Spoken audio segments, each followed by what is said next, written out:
Hello बच्चों, मैं Pradeep Singh Kaurava career power अड्डा 24/7 ग्वालियर के यूट्यूब पर चैनल पर आपका एक बार फिर से स्वागत करता हूं दोस्तों। अच्छा, आखिरी की 2 क्लासेस में आपने देखा हमने नंबर सिस्टम का एक बहुत बड़ा पार्ट कवर कर चुके हैं। आज की जो क्लास रहेगी इसमें हम 3 बहुत ज्यादा इंपॉर्टेंट टॉपिक पर बात करेंगे, जिसमें पहला जो पार्ट है वो हमारा रिमाइंडर थ्योरम होने वाला है दोस्तों। रिमाइंडर थ्योरम का मतलब रहेगा शेषफल प्रमेय। ठीक है दोस्तों, अब इसमें हम देखेंगे कि कितने टाइप के क्वेश्चन बनते हैं, है ना, क्या क्या एग्जाम में पूछा जाता है। ये सारे 3 टाइप के क्वेश्चन जनरली इसमें बनते हैं, जिनको हम डिस्कस करेंगे। तो दोस्तों, आज का जो टॉपिक है नंबर सिस्टम का तीसरा पार्ट, इसके बाद आप नंबर सिस्टम का पूरे चैप्टर का रिलेटेड कोई भी क्वेश्चन आप सॉल्व कर सकते हैं। तो दोस्तों, बिना टाइम गवाए शुरुआत करते हैं हमारे रिमाइंडर थ्योरम की, जो कि आज का जो हमारी क्लास है उसका पहला टॉपिक होने वाला है।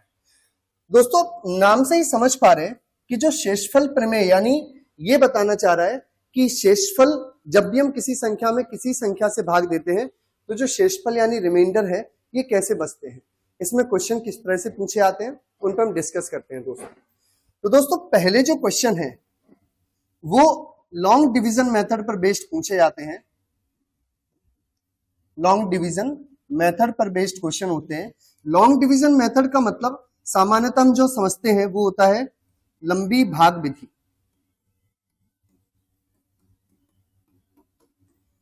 दोस्तों, ये जो लंबी भाग विधि है ये और कुछ नहीं, ये वही मेथड है जो हम छोटे से पढ़ते चले आए हैं।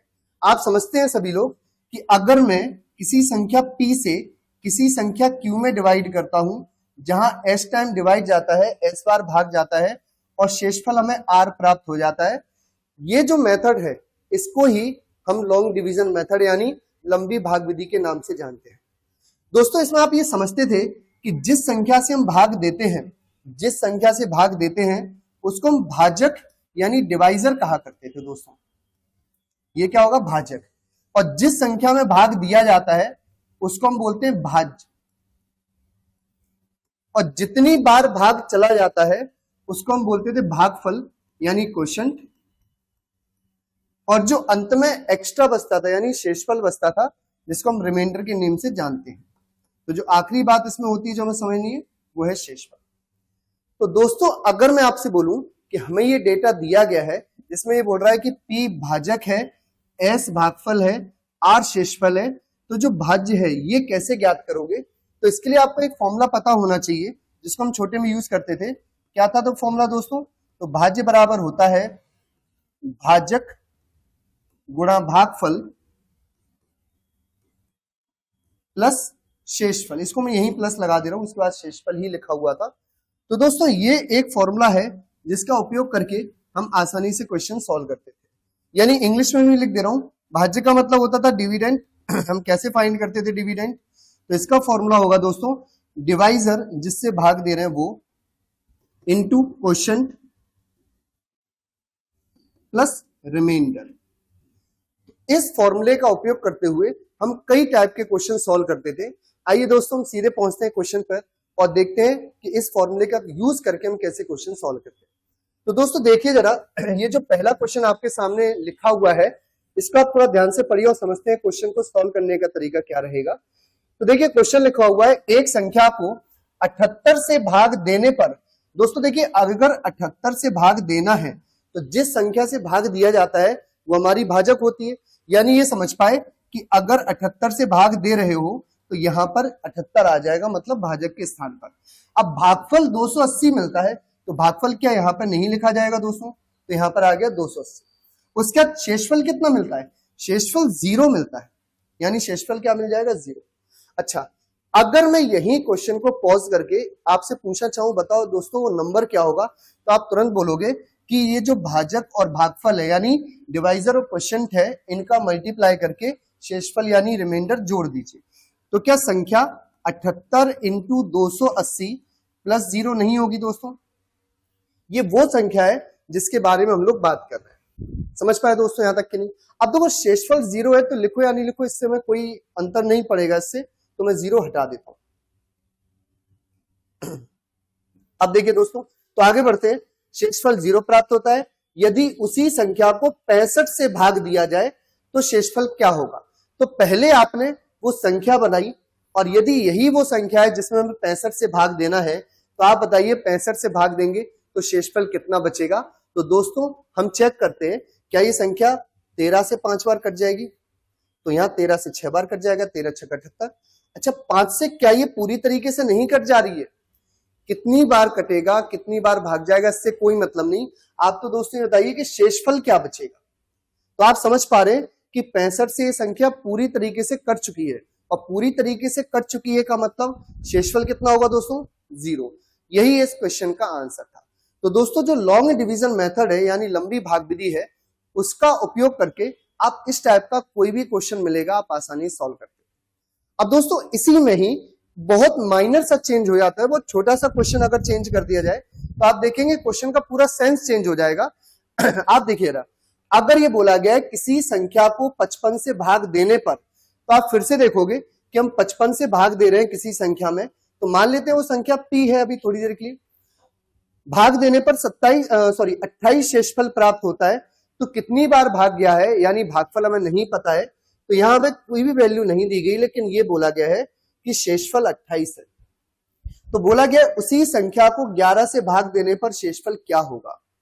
तो दोस्तों ये बात आप विशेष तौर पर ध्यान रखेंगे कि जब भी आपको ऐसा क्वेश्चन मिलेगा जहां हम किसी संख्या से भाग दे रहे हैं और भागफल भले ही नहीं दिया गया, भले ही भागफल नहीं दिया गया है, तो आप कुछ मत कीजिए। आप ये देखिए हमें कितने से भाग देना है, 11 से। तो आप बस ये चेक करो कि जिससे हम पहले भाग दे रहे थे क्या वो संख्या इस 11 से कट जाएगी कि नहीं कट जाएगी। तो मैंने क्या बोला, पहले हम 55 से भाग दे रहे थे, अभी कितने से दे रहे हैं, 11 से। तो आप बस ये चेक कीजिए क्या 11 से ये 55 कट जाएगा कि नहीं कट जाएगा, 100% कट जाएगा। तो इस टाइप के क्वेश्चन में आपको क्या करना होता है, जो शेषफल है आप डायरेक्टली उसमें भाग दीजिए। मतलब मुझे 55 और इंटू ये कुछ भी करने की जरूरत नहीं है कि भाजक गुणा भागफल करो, कुछ भी नहीं करना है। आप डायरेक्ट बोलेंगे 55 कट गया, 28 में अगर मैं 11 से भाग दूं तो यहाँ पर शेषफल कितना बचेगा। तो दोस्तों देखिए 11 दूनी 22, 22 कट गया है, क्या शेषफल 6 नहीं बचेगा। तो स्टूडेंट्स इस क्वेश्चन का आंसर कितना हो जाएगा, 6। तो आप ये सोचेंगे कि जब भी पुराने वाला भागफल पुराने वाला भाजक नए वाले भाजक से डिविजल होगा, उस केस में आप सीधा भाग किसमें देंगे, शेषफल। यहां तक की बात समझ पाए दोस्तों की नहीं। अच्छा अगले क्वेश्चन पर मूव करते हैं। अगला क्वेश्चन पढ़िए जरा।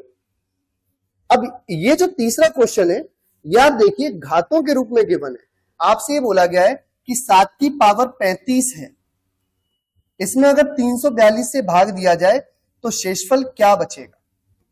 तो शेषफल क्या बचेगा, तो सुनिए जरा दोस्तों, इस क्वेश्चन को सॉल्व करने के पहले मैं आपको कुछ बेसिक इसके बारे में बता देना चाहता हूं, फिर हम इस क्वेश्चन पर वापस से आ जाएंगे। देखो दोस्तों किसी भी संख्या में जब हम भाग देते हैं तो 2 तरीके से शेषफल निकलता है। सुनना ध्यान से, अगर मैंने जैसे एग्जांपल दिया कि 12 में 10 का या 5 का भाग दीजिए, शेषफल बताइए क्या होगा। तो आप बोलोगे अगर 12 में 5 से भाग दिया जाए तो शेषफल हमारा 2 बचेगा। शेषफल दोस्तों है कुछ नहीं है, ये बस वो मान होता है जो किसी भी संख्या में भाग देने पर अतिरिक्त बचे यानी एक्स्ट्रा बचे।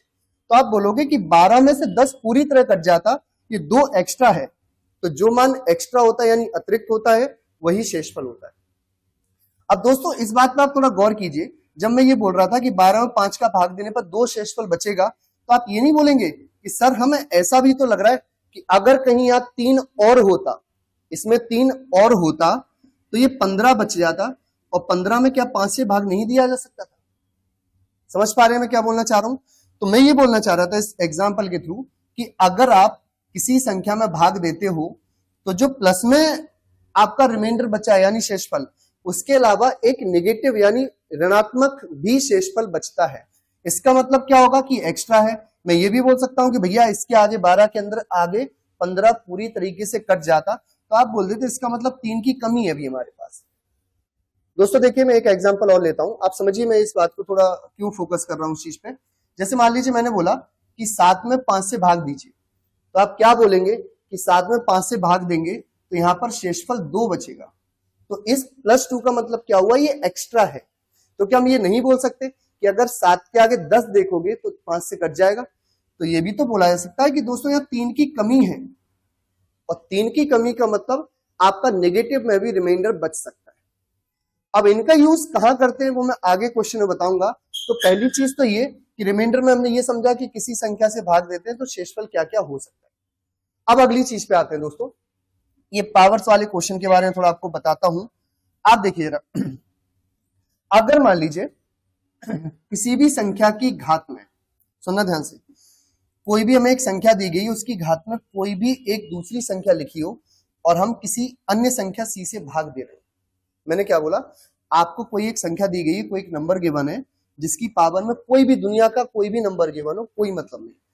अगर आप जिससे भाग दे रहे हो, कहीं आप अंश यानी न्यूमरेटर को इससे एक कम या एक ज्यादा बना पाए। क्या बोला दोस्तों मैंने, कि जिसमें भाग दिया जा रहा है वो आप न्यूमरेटर डिनोमिनेटर से एक ज्यादा या एक कम बना पाए तो हमारा काम हो जाता है। इसका क्या मतलब हुआ, देखो यार, जैसे इस क्वेश्चन के थ्रू मैं आपको समझाने की कोशिश करूंगा। जैसे मैं क्वेश्चन दिया था 7 पावर 35 में हमें कितने से डिवाइड करना है, 242। तो आप मुझे बताइए, क्या 7 की पावर में कोई ऐसी वैल्यू हम लिख सकते हैं, 7 की घात में क्या हम ऐसी कोई संख्या बना सकते हैं जिसको हल करने पर, सॉल्व करने पर इससे एक कम, 342 से एक कम या एक ज्यादा मिले? तो आप बोलोगे कि सर एक कम 341 तो पॉसिबल नहीं है, लेकिन एक ज्यादा 343 हमें पता है कैसे बनेगा। कैसे बनेगा दोस्तों? तो आप बोलोगे 7 का क्यूब, 7 का क्यूब कितना होता है, 343 होता है। तो अगर मैं इसको 7 का क्यूब बना दूं तो इसका मतलब ये एक ज्यादा हो जाएगा और वहां से हमारा आंसर आ जाएगा दोस्तों। अब सुनना थोड़ा ध्यान से, अगर मैं इस क्वेश्चन को अब सॉल्व करके दिखाता हूं आप लोगों को। देखिए, पहला टारगेट हमारा क्या रहा कि इसको एक कम या एक ज्यादा। तो मुझे आइडिया लगा कि हम इसको 7 का क्यूब यानी 7 की घात 3 में बदल देंगे तो ये 343 हो जाएगा। तो अगर 7 की पावर 3 लिखा तो होल पावर तो हमें 35 बनाना है। ये वाला एक फॉर्मूला पढ़ा होगा आपने, घातांक एवं कर्णिका सर्च सिंथेसिस का एक फॉर्मूला है, x power n power n। अगर पावर की भी पावर होती है ब्रैकेट में तो इसका answer x power m into n हो जाता है।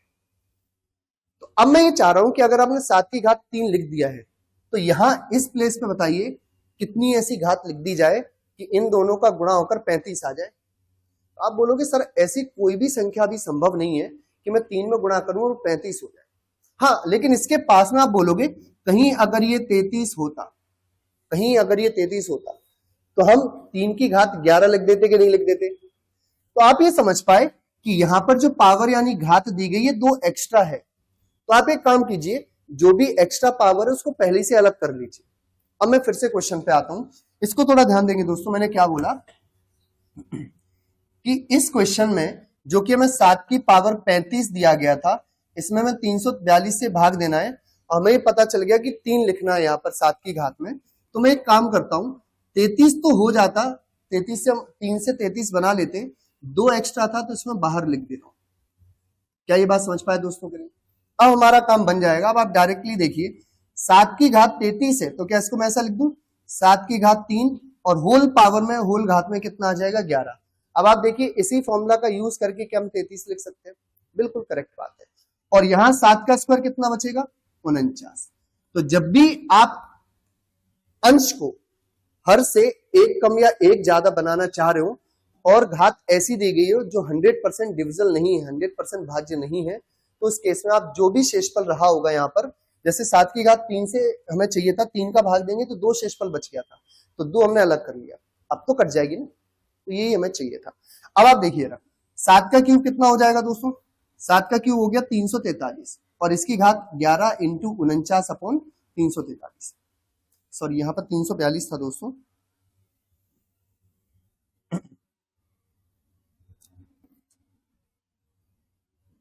तो देखिए, अगर मैं 342 से भाग दूंगा 343 में तो क्या आप ये नहीं बोलेंगे सर यहाँ प्लस 1 शेषफल बच जाएगा? और अगर अंश में हर का भाग देने पर 1 शेषफल बच गया है, वो भी प्लस में, तो उसकी पावर कुछ भी दुनिया की कोई भी वैल्यू हो हमेशा प्लस 1 ही रहेगा। आप समझ पा रहे हैं? देखो जरा, अगर प्लस 1 की घात चाहे सम हो या विषम हो, आप सम से चेक करोगे तब भी 1 बचेगा, है ना। प्लस 1 की घात अगर ऑड नंबर है, विषम संख्या है, तब भी 1 ही आएगा कि नहीं आएगा?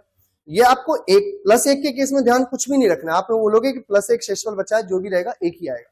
लेकिन माइनस के केस में आप ध्यान रखोगे, -1 की पावर अगर सम संख्या है, इवन नंबर है, तो आपको पता है जब भी सम घात होगी, जैसे -1 का स्क्वायर, -1 की पावर 4, तो वहां पर जो भी आपका आंसर आएगा वो +1 में आएगा।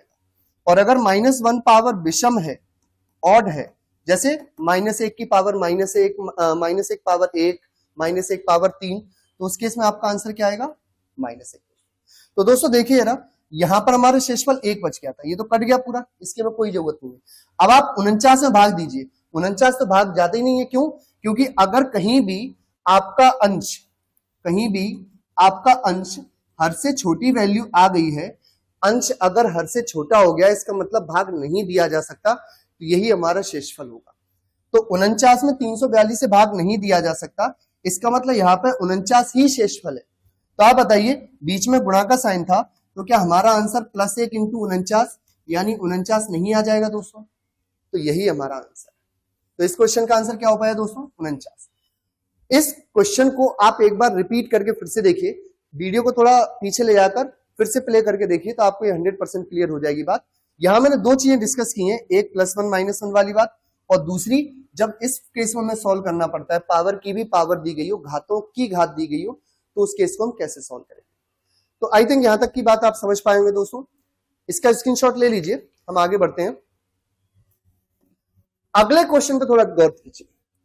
अब आप यहां देखिए, अब आप बोलेंगे सर आपने अभी बताया है कि अगर किसी संख्या की पावर में कुछ भी वैल्यू दी गई हो, कोई भी एक संख्या दी गई हो, और अगर कहीं हमने इसको अंश को हर से एक कम या एक ज्यादा बना लिया, तो हमारा +1 या -1 शेषफल आ जाएगा, हम पावर चेक करेंगे। लेकिन आप बताइए दोस्तों, क्या 2 से 5 या 7 कुछ भी बनाया जा सकता है?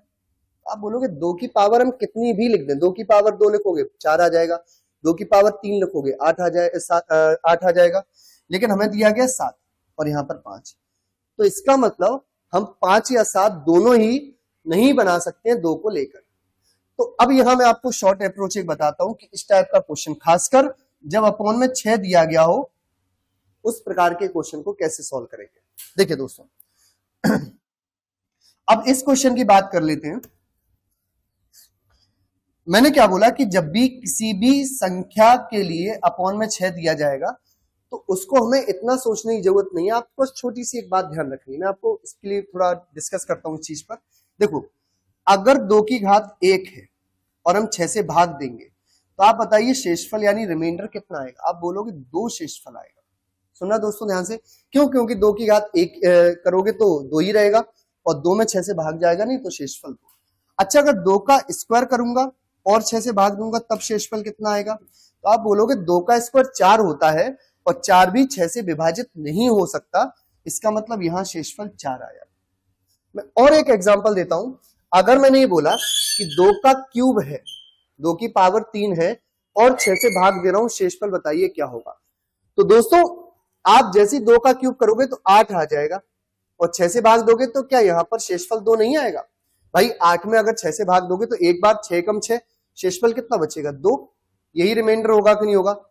तो और एक लास्ट और, आप इसको और समझिए, यहां से आप आगे के कोई भी नंबर हो आप समझ पाओगे कि अगर 2 की पावर में कोई भी संख्या दी गई और हम 6 से भाग कर रहे हैं, तो हमारा आंसर क्या होने वाला है। अगर 2 की पावर 4 चेक किया जाए तो ये 16 होता है, और 16 में अगर 6 से भाग दोगे तो 6 दूनी 12, 6 दूनी 12, क्या यहां पर रिमाइंडर 4 बच जाएगा कि नहीं? तो आपने इन चारों एग्जाम्पल से एक बात ऑब्जर्व की होगी, एक बात समझी होगी कि अगर कहीं 2 की घात एक विषम संख्या है, अगर 2 की घात एक विषम संख्या है और हम 6 से भाग करने जा रहे हैं, तो शेषफल हमेशा कितना बच्चा है दोस्तों? 2। मैंने क्या बोला? अगर 2 की घात में यहां लिख दे रहा हूं, अगर 2 की घात एक ऑड नंबर है, विषम संख्या है, और हम लोग 6 से भाग करें, तो जो भी आपका रिमाइंडर है वो कितना होगा दोस्तों? हमेशा ही 2। और अगर 2 की पावर सम है यानी इवन नंबर है, और हम 6 से भाग करेंगे, तब उस केस में रिमाइंडर यानी शेषफल कितना आएगा दोस्तों? 4। क्या ये बात आप लोग समझ पाएंगे? नहीं। अब आप, मैं वापस से क्वेश्चन पे चलता हूं। अब आप बताइए इसका आंसर क्या होगा? क्या यहाँ 2 की पावर इवन यानी सम संख्या नहीं है? तो 2 की पावर अगर इवन है और हम 6 से भाग दे रहे हैं, तो शेषफल कितना बचना चाहिए दोस्तों? तो आप बोल दोगे सर यहाँ पर शेषफल 4 आ जाएगा। तो कुछ भी सॉल्व करने की जरूरत नहीं है, बस ये मैंने इसलिए बताया ताकि इस टाइप का अगर आगे भी कोई क्वेश्चन मिले तो आप आसानी सॉल्व कर पाओ। तो दोस्तों इस क्वेश्चन का आंसर कितना हो जाता है 4। क्लियर हो पाई बात की नहीं? अगले क्वेश्चन पे मूव करते हैं दोस्तों। अगला क्वेश्चन देखिए क्या बोला गया है, 25 की घात 1000 को अगर 13 से भाग दिया जाए तो शेषफल क्या बचेगा। अब आप देखते ही समझ जाओगे सर यहाँ 25 दिया गया है और 13 से अगर मैं भाग दूंगा, चलो देखते हैं। अच्छा 25 की पावर 1000 है, 13 से भाग देंगे तो क्या ऐसा संभव है कि यहां पर 12 या फिर 14 बना लिया जाए? तो आप बोलोगे सर 13 से तो बहुत ज्यादा है, तो कम तो नहीं कर सकते। तो इस केस में आप क्या करोगे, आप 13 का पहाड़ा पढ़िए। क्या 13 के पहाड़े में ये किसी भी एक मल्टीपल में, एक गुणज में कम या ज्यादा है? क्या बोला मैंने, जैसे 13 का पहाड़ा पढ़ेंगे तो 13 दूनी 26, 13 तीन 39, 13 चौक 52, इस टाइप से हम लिखते हैं। तो आप देखिए कि क्या 13 की मल्टीपल ही तो हुए, गुणज ही तो हुए। तो इनमें आप देखिए कोई ऐसा मल्टीपल है जिससे एक कम या एक ज्यादा ये वैल्यू, तो आप बोलोगे कि सर 13 दूनी 26 हमने देखा है और 26 से ये एक कम है। 26 से कितना कम है, एक कम है। इसका मतलब 13 से अगर मैं 25 में भाग दूंगा तो शेषफल कितना बचेगा, -1। 26 से एक कम है तो इसका मतलब यहाँ शेषफल कितना आ जाएगा दोस्तों, -1। और मैंने अभी बताया लास्ट क्वेश्चन की स्लाइड में मैंने आपको कि अगर -1 की पावर इवन यानी 1000 है तो आप बताइए -1 की पावर इवन है तो शेषफल कितना आएगा दोस्तों, आप बोलोगे 1 आएगा। तो यही इस क्वेश्चन का आंसर था। तो इस क्वेश्चन का आंसर क्या हो जाएगा, ऑप्शन बी। क्लियर हो पाई दोस्तों कि नहीं? अच्छा अगर मैं मान लो ऐसा भी बोलता आपसे कि एक क्वेश्चन लिख रहा हूं, मैंने बोला 80 में या 80 की पावर मान लेते हैं 192 है और हमें 9 से भाग देना है तो शेषफल कितना आएगा। तो आप देखोगे दोस्तों कि 9 से ज्यादा है, बहुत ज्यादा है ये, लेकिन हम देखेंगे क्या 9 के पहाड़े में, 9 के मल्टीपल में कोई एक ऐसी वैल्यू है जो 80 से एक कम या एक ज्यादा हो। तो आप बोलोगे 9 9 81 यानी 9 9 81 हो जाता है। तो अगर 81 ज्यादा है, ये कम है ना, तो इसका मतलब इसमें जब भाग दोगे, अच्छा तो दोस्तों यहाँ पर अगर 82 होता तो शेषफल एक बचता कि नहीं प्लस का, लेकिन यहाँ 80 है, एक कम है, तो हम यहाँ पर भी शेषफल कितना बचाएंगे, -1। और -1 की पावर इवन नंबर है यानी सम संख्या है तो +1 हमारा आंसर हो जाएगा। तो दोस्तों जब भी अंश और हर में एक का अंतर नहीं बनाया जा सकता उस केस में आप मल्टीपल से सॉल्व कर सकते। तो दोस्तों ये बात समझ पाए कि नहीं? चलिए अगले क्वेश्चन की तरफ मूव करते हैं। अगला क्वेश्चन देखिए जरा, एक ये क्वेश्चन है, इसको आप लोग थोड़ा ट्राई कीजिए और आंसर बताइए क्या होगा। देखो दोस्तों जब भी एक से ज्यादा संख्याएं दे दी जाए तो आपको घबराने या चिंता करने की कोई बात नहीं है। आप इंडिविजुअली भाग दे सकते हैं, अलग अलग भाग दे सकते हैं। जैसे 35 पावर 366 और 35 पावर 231 था, इसमें हमसे बोला गया 36 से भाग दीजिए। तो आपको ये बिल्कुल टेंशन लेने की जरूरत नहीं है कैसे होगा, क्योंकि पिछले क्वेश्चन में एक एक संख्या ही दी गई थी। कोई दिक्कत नहीं, आप अलग अलग भाग दीजिए। 36 से पहले यहां भाग दीजिए, कितना शेषफल बचेगा, आप बोलोगे यहां पर -1 शेषफल आ जाएगा, -1 रिमाइंडर आ जाएगा। सॉरी दोस्तों स्लाइड मूव कर गई है। देखिए जरा दोस्तों मैंने क्या बोला कि जब 36 से 35 में भाग दोगे तो -1 शेषफल आ जाएगा। और -1 की पावर क्या है, 366, तो यहां से तो +1 ही मिला हुआ है। और जब 36 से इस 35 से भाग दोगे तो यहां भी -1 शेषफल है, बट यहां पावर कितनी है, घातें कितनी है, 231 यानी एक विषम संख्या। तो जब भी विषम संख्या मिलेगी तो आप बताइए यहां पर आंसर -1 नहीं होगा। और आंसर अगर -1 है, शेषफल आप यहाँ +1 यहाँ -1 कैंसिल आउट करोगे, कितना आ जाएगा, 0। तो इस क्वेश्चन का आंसर क्या हो गया दोस्तों, 0। यानी जब आपको एक से ज्यादा संख्या मिलेंगी तब आप इंडिविजुअल यानी अलग अलग भाग दे सकते हो, आंसर में कुछ भी बदलाव नहीं होगा। क्लियर हो पाई दोस्तों बात ये कि नहीं? इसके साथ में आप चाहें तो एक एग्जांपल और लिखता हूं। जैसे मान लीजिए मैंने बोला, आप इसको आप खुद से सॉल्व कीजिए। जैसे मान लीजिए मैंने बोला, हालांकि आगे इसमें क्वेश्चन डले हैं इसी टाइप के, बट आप देख सकते हैं अभी मैंने बोला कि 19 × 18 × 17 ये कुछ नंबर है और इनमें हमें भाग देना है, मान लेते हैं 15 से। तो ऐसा नहीं है कि आपको गुणा करना पड़ेगा, आप इंडिविजुअल भाग दीजिए। जैसे 19 में 15 का भाग देंगे तो कितना बचेगा दोस्तों, +4, क्योंकि 4 एक्स्ट्रा है। यहां पर कितना शेषफल बचेगा, तो +3, और यहां पर कितना शेषफल बचेगा, +2, और बीच में चिन्ह किसका है, गुणा का, यानी मल्टीप्लिकेशन का साइन है। तो आप मल्टीप्लाई कर दीजिए, कितना आ जाएगा, 4 × 12, 12 दूनी 24। तो अगर 24 शेषफल बचा है तो आप ये समझते हैं कि हम जिस संख्या से भाग दे रहे हैं उससे ज्यादा शेषफल नहीं आ सकता। तो इस केस में आपको एक बार भाग और देना पड़ेगा। एक बार का मतलब जितनी बार कट रहा है उतनी बार भाग देना पड़ेगा, तब शेषफल आएगा। जैसे 15 का आप 24 से भाग दोगे तो 15 1 जार 15, 15 एकम 15, तो 15 एकम 15 से कट गया तो शेषफल कितना बचेगा दोस्तों यहाँ पर? 9। यही हमारा आंसर।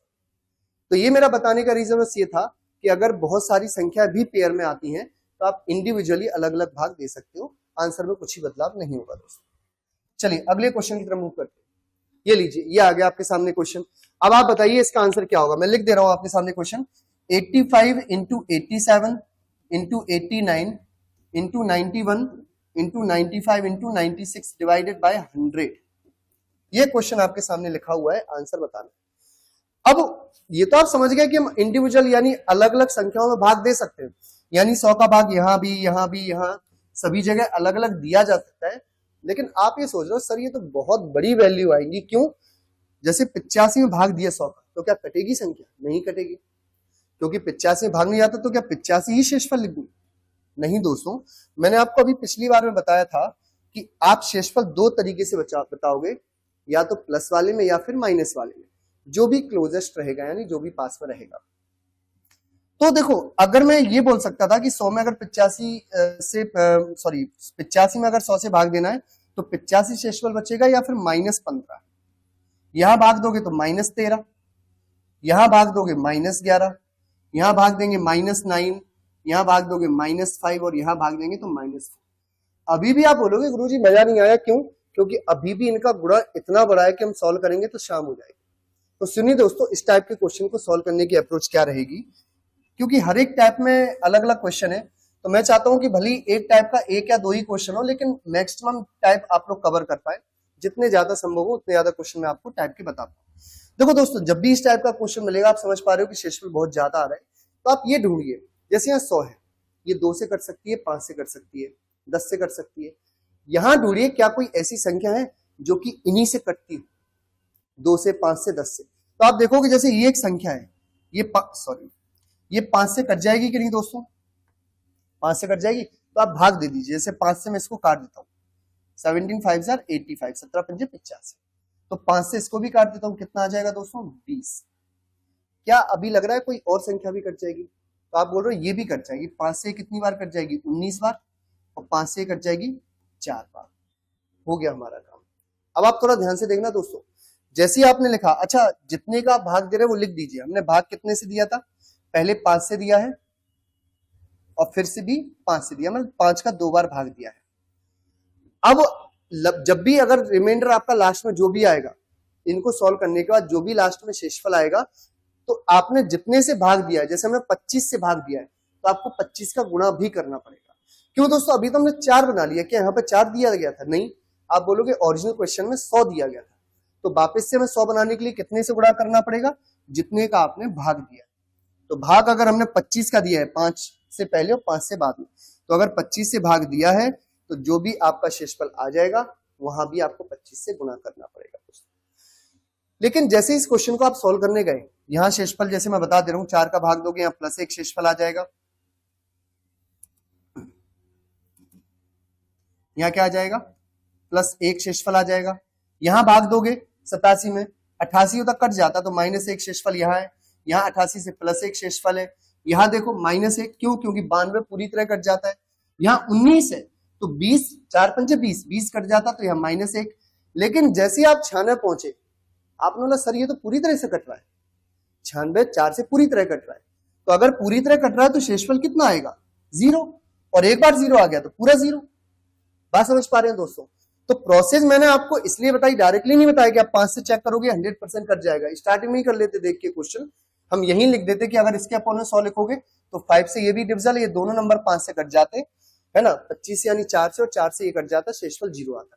लेकिन मैं जो आपको प्रोसेस बताना चाह रहा हूं ये बहुत इंपॉर्टेंट है। ऐसा जरूरी नहीं है कि आपको ऐसी क्वेश्चन मिले जहां शेषफल 0 हो, बिल्कुल जरूरी नहीं है।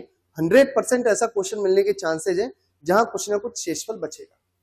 तो इस प्रोसेस का फायदा ये है कि आप देखिए, जब आप इनका गुणा करोगे तो एक बहुत छोटी सी वैल्यू आपको मिलेगी, बहुत छोटी सी वैल्यू मिलेगी, जिसको लेकर हम आसानी से शेषफल बता सकते हैं दोस्तों। तो क्या ये बात समझ में आ पाई? तो इस प्रश्न का आंसर फिलहाल हमारे लिए क्या हो जाएगा? 0। क्लियर दोस्तों के लिए? चलिए अगले क्वेश्चन में मूव करते हैं। अगला क्वेश्चन देखिए।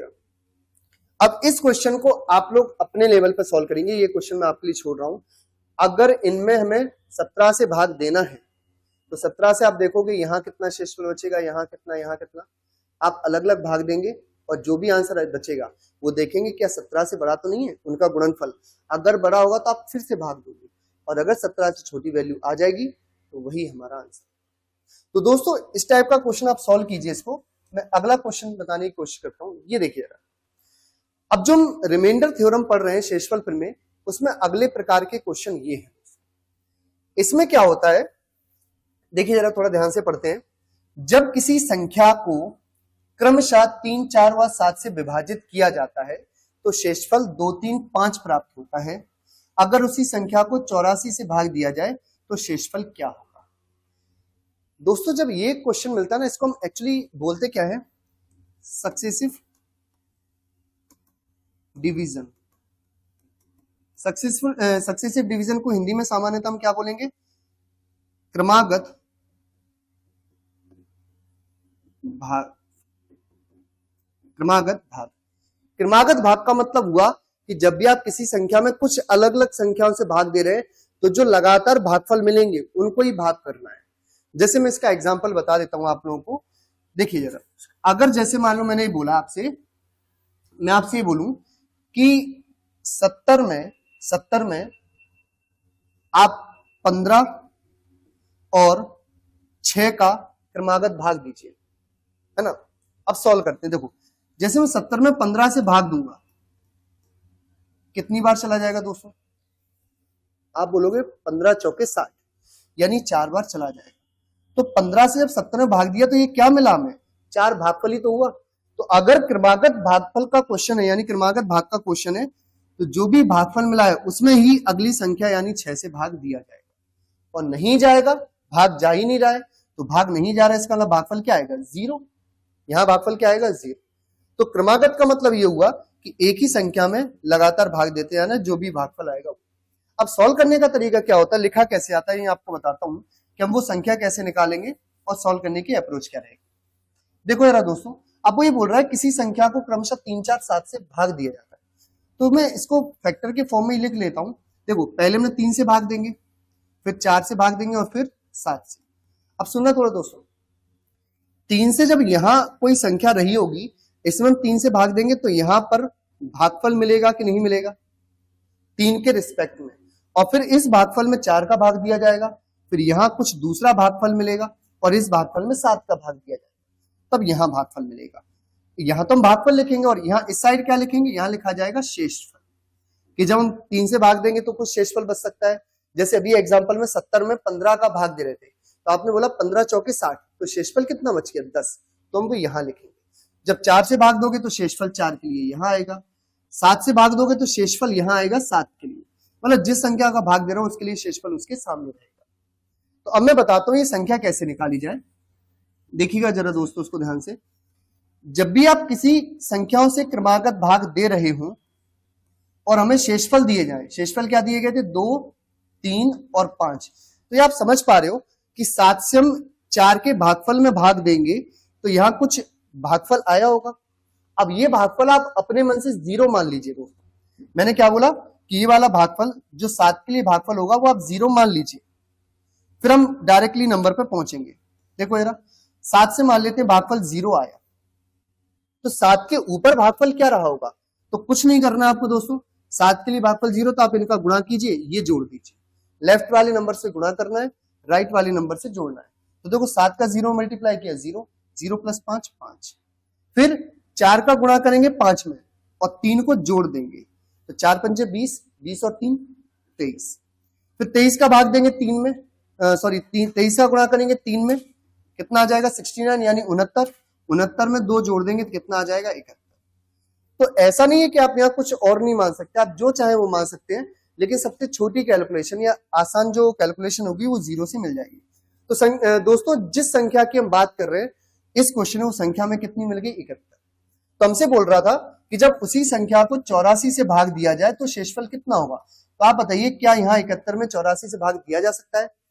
क्यों? क्योंकि अंश तो बहुत छोटा है हर से, तो इसका भाग नहीं दिया जा सकता। तो जो अंश है वही हमारा आंसर होगा। तो दोस्तों क्या ये बात आप लोग समझ पाए कि नहीं? इसको आप फिर से वीडियो रिमाइंड करके देखिए जरा, ये बहुत इंपॉर्टेंट चीज है। अगला क्वेश्चन भी इसी पर बेस्ड है, वो आपको सॉल्व करना होगा। देखिए दोस्तों अगले क्वेश्चन की मैं बात करता हूं। देखिए जरा यहाँ क्या बोला गया, एक संख्या को क्रमशः 3, 4, 5 से भाग करने पर 2 1 व 2 शेष बचते हैं। संख्या को क्रमशः 5, 4 व 3 से विभाजित करने पर शेषफल क्या होगा? तो दोस्तों चलिए इसको मैं ही सॉल्व करा देता हूं। देखिए अगर 3, 4 और 5 से भाग देना है आपको, तब उस केस में शेषफल क्या बचेगा? 2, 1 और 2, यही शेषफल होगा कि नहीं? तो मैंने क्या बोला आपसे कि यहां पर जो संख्या थी ओरिजिनल नंबर था, वो कैसे हम पहुंचेंगे वहां तक? आप 5 के लिए भागफल कितना मान लीजिए? 0 मान लेते हैं कि लास्ट भागफल 0 था। अब आप देखिए इसको थोड़ा ध्यान से देखना आप दोस्तों, अगर ये भागफल 0 हो गया है तो आपको क्या करना है? 5 का यहां करेंगे गुणा और राइट वाले में जोड़ेंगे। तो 5 का 0 में गुणा किया 0 प्लस 2, यहां कितना आ गया? 2। फिर 4 का 2 में गुणा करेंगे 8, 8 में 1 जोड़ेंगे तो 9। फिर 3 का 9 में गुणा करेंगे कितना आ जाएगा? 27, 27 में 2 जोड़ेंगे कितना आ जाएगा? 29। यानी जिस संख्या की हम बात कर रहे हैं वो संख्या कितनी है? 29। अब चेक भी कर सकते हैं, तो यही शेषफल बचेगा। तो दोस्तों अब हमसे ये बोला गया है कि उसी संख्या में यानी 29 में ही, मैं यहां लिख देता हूं 29 में ही, अब हमें किससे क्रमागत भाग करना है? 5, 4 और 3 से, और हमसे पूछे गए बताओ शेषफल क्या होंगे। तो देखिए दोस्तों 5, 4 और 3 से अगर भाग करेंगे तो अब आप भाग करना है तो लास्ट वाले भागफल से कोई मतलब नहीं है, यहां भाग दीजिए। 5 का 29 से भाग देंगे कितनी बार चला जाएगा दोस्तों? 5 बार, बचम 25। शेषफल कितना आएगा? 4। तो मैंने आपसे क्या बोला? भागफल नीचे लिखा जाएगा, शेषफल संख्या के सामने। तो यहां आ गया शेषफल 4। अब 4 से 5 में भाग देना है तो क्या एक बार भाग नहीं चला जाएगा? 4 1 जार 4 यानी 4 एकम 4। शेषफल कितना बचेगा? 1। तो ये इसके सामने लिख दिया। अब 3 से 1 में भाग जाता है क्या दोस्तों? नहीं जाता है, तो लास्ट भागफल कुछ भी नहीं है। तो अगर भाग नहीं जा रहा है तो यही तो शेषफल होगा। तो आंसर हमारा दोस्तों क्या आ जाएगा? 4, 1, 1, और इसी सीक्वेंस हम ऑप्शन टिक करेंगे, तो सी ऑप्शन हमारा आंसर होता है। तो दोस्तों उम्मीद करता हूं कि जो क्रमागत भाग वाले क्वेश्चन है, जो सक्सेसिव डिवीजन वाले क्वेश्चंस हैं, वो आप लोग समझ पाएंगे। चलिए अगले क्वेश्चन पर बढ़ते हैं। देखिए जरा, अब इस क्वेश्चन को आप करेंगे। देखिए ये भाग वाला ही क्वेश्चन है, पावर वाला। ये 37 है, 9 से डिवाइड करना है। अगर 37 पावर 1000 है, 9 से आप भाग करना है तो आप डायरेक्ट बोल सकते हैं 9 चौके 36, एक एक्स्ट्रा यानी एक शेषफल बचेगा, और 1 की पावर दुनिया का कोई भी नंबर हो, 1 हमारा आंसर आ जाएगा, यानी इस क्वेश्चन का आंसर होगा 1। अगला क्वेश्चन बताता हूं दोस्तों। चलिए अच्छा, अगला पॉइंट बहुत ज्यादा इंपॉर्टेंट है। अगला पॉइंट है नंबर ऑफ जीरोज, यानी शून्यों की संख्या। शून्यों की संख्या। तो देखिए दोस्तों, जब शून्यों की संख्या हम लोग पढ़ेंगे तो इसका मतलब क्या होता है? इसका मतलब बस इतना सा है कि जब भी कोई भी कैलकुलेशन होगी, उसको जब आप सॉल्व करोगे, यानी कुछ भी हमें एक कोई भी कैलकुलेशन यानी गणना दी गई है, हम उसको जब हल कर लेंगे तो लास्ट में उसमें जीरो कितने आएंगे, उसकी बात हमसे यहाँ पूछी गई। सुनिए जरा ध्यान से दोस्तों।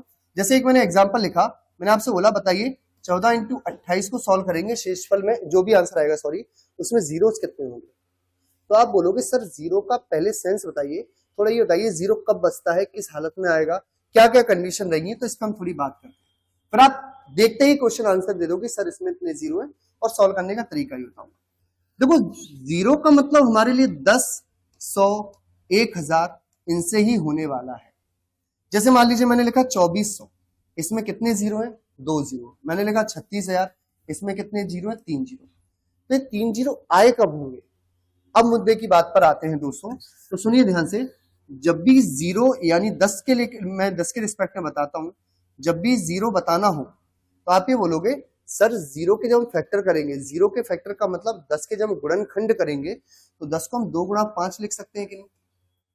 100 को अगर मैं सॉल्व करता, देखिए जरा ध्यान से, 100 को अगर मैं सॉल्व करता तो ये 25 × 4 है, 25 × 4 है। 4 को भी मैं 2 × 2 लिख सकता हूँ, है ना। 25 को भी मैं 5 × 5 लिख सकता हूँ। तो आप ये ऑब्जर्व कर पा रहे हैं कि सर 2 और 5 जितने रहेंगे, 2 और 5 जितने रहेंगे कि मतलब जितने पेयर यानी जोड़े बनेंगे उतने ही जीरो हमारे पास अवेलेबल होंगे। जैसे यहाँ पर 2 और 5 के कितने जोड़े बने? 1, तो 1 ही जीरो होगा। यहाँ पर 2 और 5 के कितने जोड़े हैं? तो आप बोलोगे 2 का स्क्वायर है, ये 5 का स्क्वायर है, तो दो जोड़े बन गए ना, दो पेयर बन गए कि नहीं बन गए, इसका मतलब यहाँ जीरो कितने बनेंगे, दो।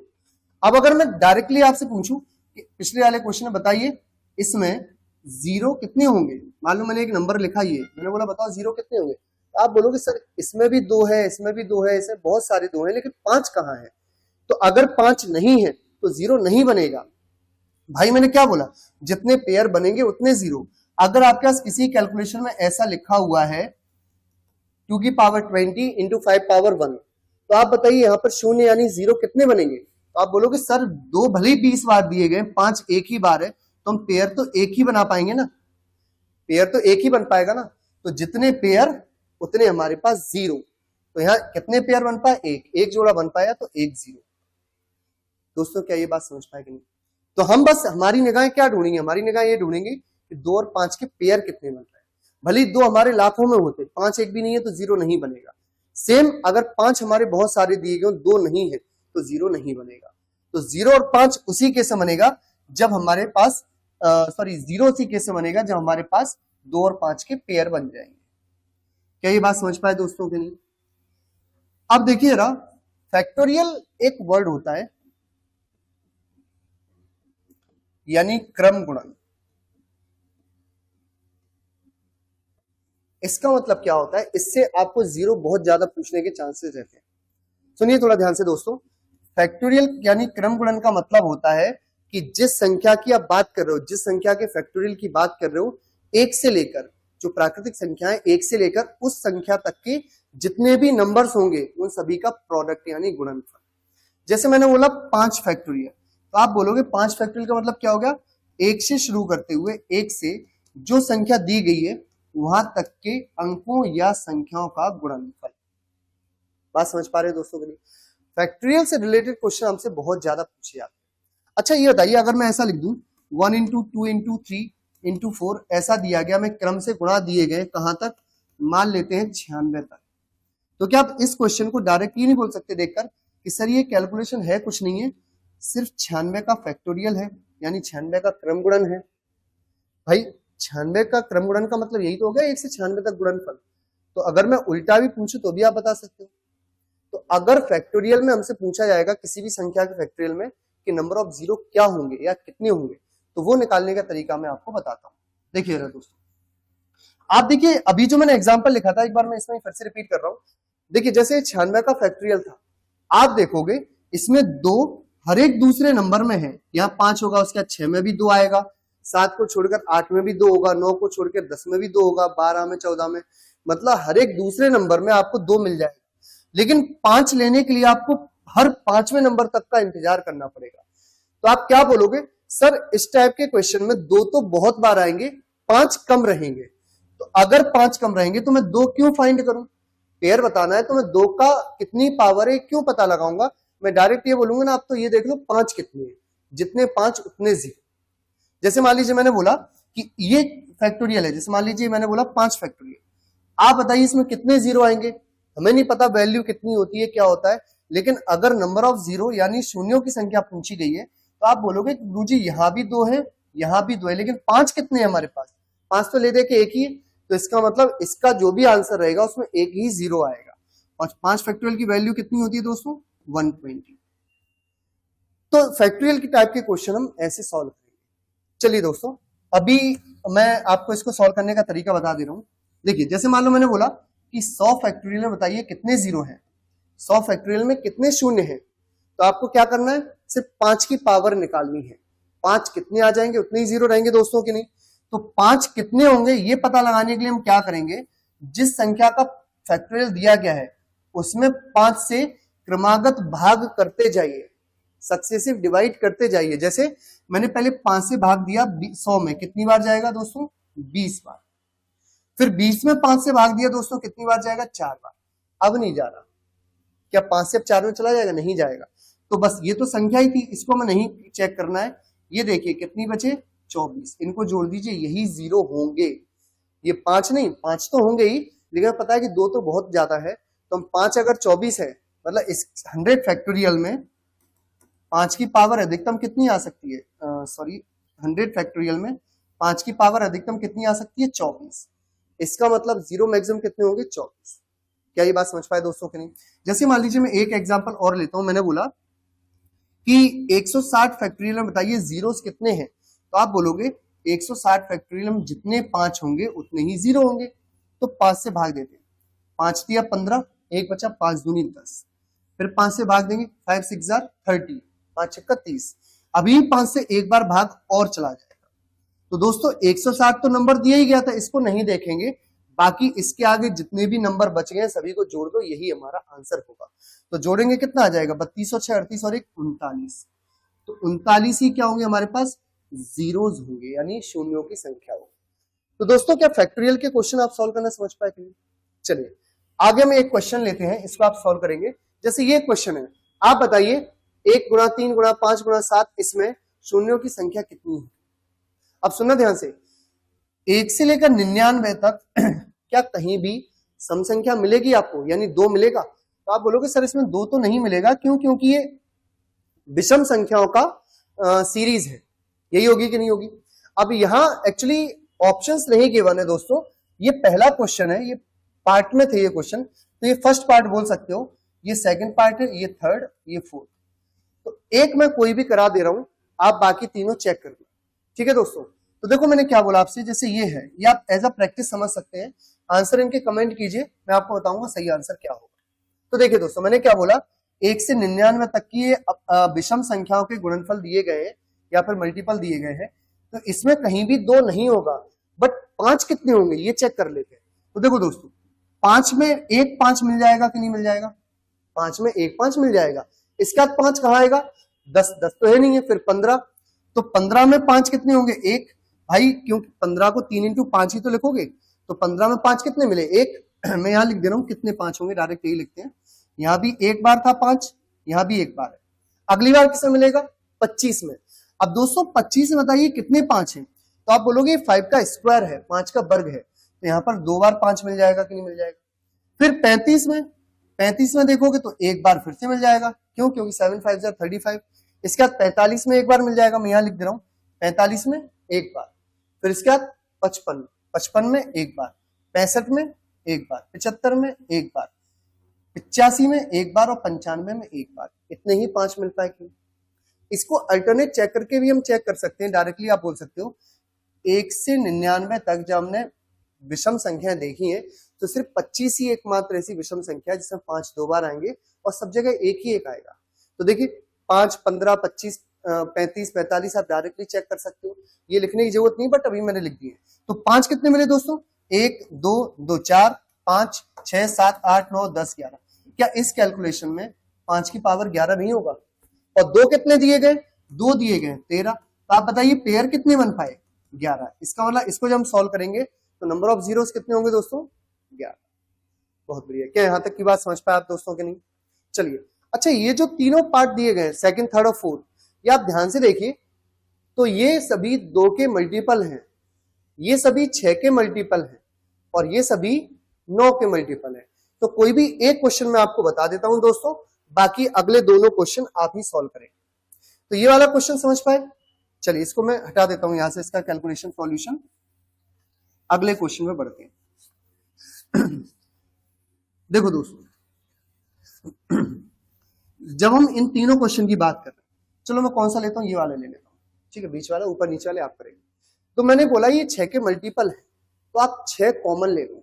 सुनना ध्यान से, कॉमन का मतलब यहाँ क्या होगा, ये थोड़ा विशेष ध्यान देने की जरूरत है। जैसे 6 गुणा 12 गुणा 18 गुणा ऐसे 630 दिया गया है। अब आप बताइए क्या 6 को 6 गुणा 1 नहीं लिखा जा सकता है? क्या 12 को 6 गुणा 2 नहीं लिख सकते हैं? क्या 18 को 6 गुणा 3 नहीं लिखा जा सकता है? सभी नंबर्स को हम ऐसी फॉर्म में लिख सकते हैं कि नहीं? तो 630 को क्या लिख सकते हैं? तो हमने क्या किया, 6 से 6 की तो कर रहे हैं कि 6 में 12 में 6 से भाग दे दो तो 2 बार चला जाता है, तो 2 लिख दिया। 18 में 6 से भाग दोगे 3 बार चला जाएगा, तो हमने 3 लिख दिया। यहां देख लो, इसको क्या लिख सकते हैं, इसी फॉर्म में जाएगा, तो 6 इंटू 6 का भाग दो, पहले एक बार जाएगा, 6 कम 6 पे 3 में जाएगा, नहीं तो 0, 6 पंचे 30। तो क्या ये मैं बोल सकता हूं कि 6 जो हमारे यहाँ पर लिखे हुए हैं ये कितनी बार होंगे? देखो 1 से शुरुआत हो रही है, 6 के साथ 1 है 2 है 3 है, ऐसे कहां तक है, 105 तक। तो क्या मैं ये नहीं बोल सकता हूं कि यहाँ पर 6 की पावर 105 होगी, इसको हम बाहर निकाल लेते हैं, बाहर लिख लेते हैं। अब बचेगा क्या, 1 इंटू 2 इंटू 3 इंटू 4 इंटू 5, ऐसा कहां तक, 105 तक। तो दोस्तों आप बताइए, यहाँ दो तो बहुत सारे मिल गए, बस हमें इसमें चेक और करना है। तो क्या ये ध्यान से देखने पर ये फैक्टोरियल ऑफ 105 नहीं है? क्या ये 105 का क्रम गुणन नहीं है? 105 का क्रम गुणन ही तो है। तो 105 के क्रम गुणन का मतलब क्या होगा, हमें सिर्फ 5 चेक करना है, 2 चेक नहीं करना है। तो आप इसमें बताइए नंबर ऑफ 5 यानी 5 कितने होंगे? तो आप देखोगे 5 से भाग देते हैं, पहले 21 बार चला जाएगा, फिर 5 से भाग दोगे 4 बार चला जाएगा, फिर तो जाएगा नहीं। तो 5 कितने मिले, 25। अब यहां पर भले दो बहुत सारे होंगे, यहां भी दो है, लेकिन पेयर कितने बन पाएंगे, 25। तो 25 ही शून्य होंगे दोस्तों। ठीक है दोस्तों, तो यहां तक आप लोग समझ पाए कि नहीं? तो ये जो क्वेश्चन बचे हुए हैं इनको आप सॉल्व कीजिए। इसमें आगे हम लोग पढ़ेंगे नंबर ऑफ फैक्टर्स यानी गुणनखंडों की संख्या। तो दोस्तों यहां तक की चीज आपको क्लियर हो पाई होगी। नंबर ऑफ फैक्टर्स यानी गुणनखंडों की संख्या 5 मिनट का टॉपिक या 10 मिनट का टॉपिक और है दोस्तों, उसको हम क्लियर कर लेंगे, फिर आपका नंबर सिस्टम कंप्लीट हो जाएगा। तो दोस्तों कल के जो वीडियो में, अब आज तक हम यही कंप्लीट करते हैं आज के लिए, तो कल का जो वीडियो रहेगा उसमें हम नंबर ऑफ फैक्टर्स को कवर कर लेंगे, साथ ही साथ आपका नंबर सिस्टम चैप्टर भी कंप्लीट हो जाएगा। तो दोस्तों बाकी आप पढ़ते रहिए घर पे, है ना। जो भी डाउट या क्वेश्चन आपके रहते हैं आप लगातार कमेंट में पूछ सकते हैं, मैं सभी के रिप्लाई करूंगा। तब तक के लिए थैंक यू, जय हिंद दोस्तों।